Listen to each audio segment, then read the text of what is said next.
kaum muslimin yang berbahagia, khatib tidak bosan-bosannya mengajak diri ini dan segenap jamaah Jumat. Marilah kita bersama-sama meningkatkan kualitas iman dan takwa kita kepada Allah.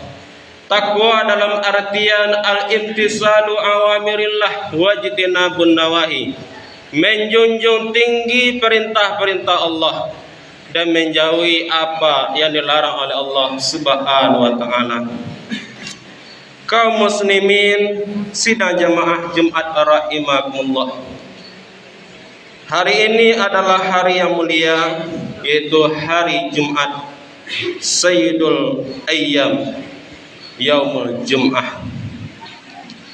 Dan hari ini juga bertepatan dengan tanggal 27 Rajab 1447 Hijriah.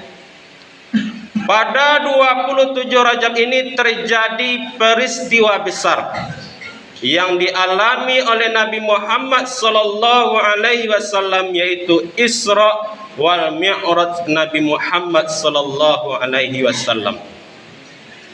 Isra wal Mi'raj adalah peristiwa besar. Isra wal Mi'raj adalah mukjizat terbesar kedua yang dialami oleh Nabi Muhammad sallallahu alaihi wasallam setelah Al-Qur'an.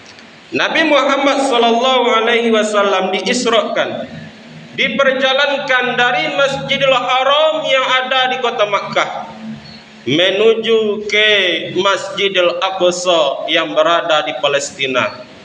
Kemudian Mi'raj, naik menembus langit pertama sampai ke langit ketujuh, kemudian menembus lagi ke Sidratil Muntaha, hanya 1 malam saja. Apa hadiah yang diberikan oleh Allah kepada Nabi kita Muhammad sallallahu alaihi wasallam? Yaitu adalah perintah salat. Makanya salat adalah amalan yang sangat istimewa. Kenapa? Ketika Allah perintahkan hambanya untuk membayar zakat, cukup ayat yang turun melalui malaikat Jibril alaihi salam. Ketika Allah perintahkan hambanya untuk melaksanakan ibadah puasa, cukup ayat yang turun melalui perantara malaikat Jibril alaihi salam. Ketika Allah perintahkan hambanya untuk melaksanakan ibadah haji dan umrah, cukup ayat yang turun melalui perantara malaikat Jibril alaihi salam.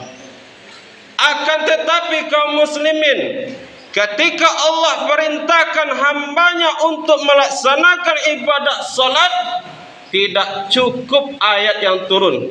Akan tetapi Nabi Muhammad sallallahu alaihi wasallam diangkat ke atas langit. Makanya salat adalah amalan yang sangat istimewa. Rasulullah sallallahu alaihi wasallam bersabda, "As-salatu imaduddin. Faman aqamaha faqad aqamaddin, wa man tarakaha faqad hadamaddin." Salat adalah tiang agama. Barang siapa yang mendirikan salat, berarti dia sudah menegakkan pondasi agama. Barang siapa yang meninggalkan salat, berarti dia sudah meruntuhkan pondasi agama. Salat adalah amalan yang pertama kali dihisab oleh Allah di yaumil kiamah nanti. Sebagaimana hadis Nabi mengatakan, awwalu ma yuhasabu bil abdu yaumil qiyamah as-shalah. Fa in salahat salaha lahu sairu amali. Wa in fasadat fasada sairu amali.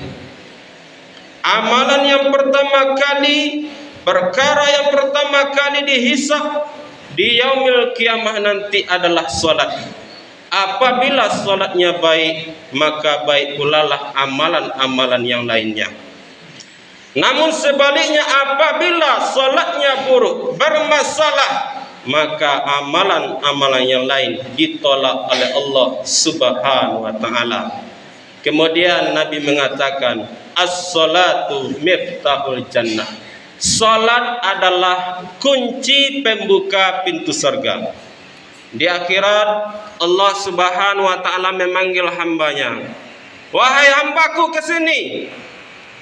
Ini adalah sedekahmu. Ini adalah zakatmu. Ini adalah puasamu.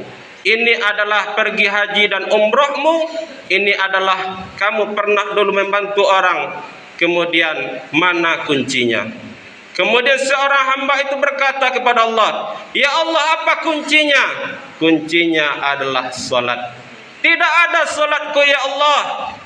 Berarti kamu tidak bisa memasuki surga karena tidak ada kuncinya, yaitu salat. Kamu hanya bisa menyaksikan amalmu, akan tetapi kamu tidak bisa masuk ke dalam surga. Oleh karena itu kaum muslimin, khatib mengajak kepada kaum muslimin, terutama bagi khatib yang menyampaikan, jangan kita tinggalkan salat.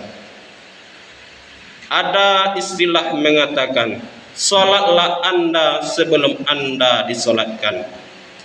Ringankan langkah kakimu menuju masjid untuk salat sebelum engkau diantarkan ke masjid untuk disolatkan. Sering-seringlah salat di belakang imam sebelum engkau disolatkan di depan imam. Maka daripada itu, peliharalah salat kita, jangan kita tinggalkan. Mudah-mudahan khutbah yang singkat ini bermanfaat bagi kita. Fa'tabiru ya ulil absar la'allakum turhamun.